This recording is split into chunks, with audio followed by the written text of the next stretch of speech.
wabarakatuh. Waalaikumsalam warahmatullahi wabarakatuh. Ustadz, saya mau tanya tentang bab sholat ya. Nggak nyambung nggak apa-apa ya. Nggak apa-apa, kalau Ustadznya bisa jawab. Kadang kan kita mungkin lagi repot atau lagi apa, sholat tidak pada tepat waktu. Contoh nih sholat asar, mungkin ada batasnya sampai jam 5 sore atau kurang dari itu. Kadang saya juga pernah sholat beberapa kali, sering malahan ya, menjelang maghrib. Kemarin kebetulan saya sholat asar itu terlambat dan saya tidak dengar pada saat itu ada adzan maghrib. Itu hukumnya bagaimana? Saat saya masih sholat asar ada adzan maghrib, apakah saya harus berhenti tunggu adzan maghribnya selesai atau diteruskan atau bagaimana? Siap. Kalau diteruskan hukumnya bagaimana? Kalau saya berhenti itu saya harus sholat maghrib dulu lalu asar atau sholat asar dulu langsung maghrib atau bagaimana? Saya nggak ngerti. Siap. Terima kasih Ustaz. Assalamualaikum warahmatullahi Waalaikumsalam wabarakatuh. warahmatullahi wabarakatuh. Subhanallah jamaah. Iya. Berkaitan dengan sholat ini kewajiban yang sudah ditentukan waktunya. Dan Allah memberikan keringanan waktunya. Asar ada waktu yang cukup untuk melakukan sholat. Kesibukan-kesibukan dunia itu hendaklah jangan sampai kita itu telat sholatnya. Karena setan itu biasanya akan menggodain kita, masih ada waktu sampai keluar waktu. Sehingga kita nanti masuk ke wailul lil musallin, orang sholat tapi masuk neraka.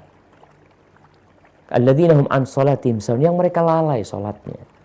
Nunggu punya waktu, padahal kita harus adakan itu waktu untuk sholat. Allah mengatakan hafidhu ala salawat.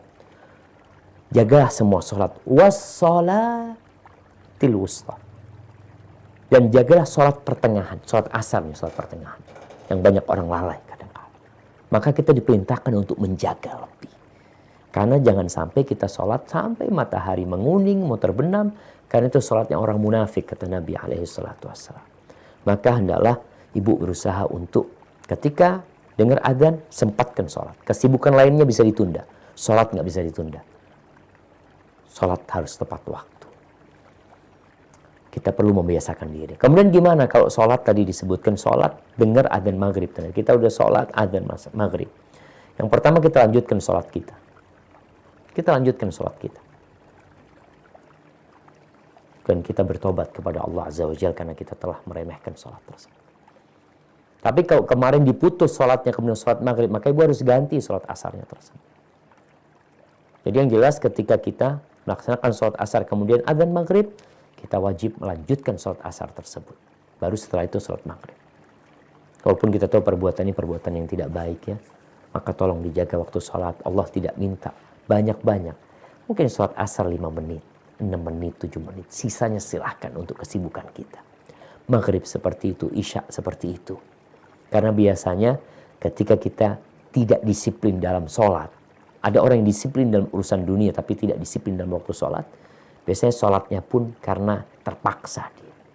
Dan Allah tidak suka dengan orang yang sholatnya karena terpaksa. Sholatlah kita karena cinta kepada Allah. Karena kita ingin dengan sholat tersebut dan kita perlu dengan sholat tersebut. Nabi SAW mengatakan kepada Bilal, "Qum ya Bilal."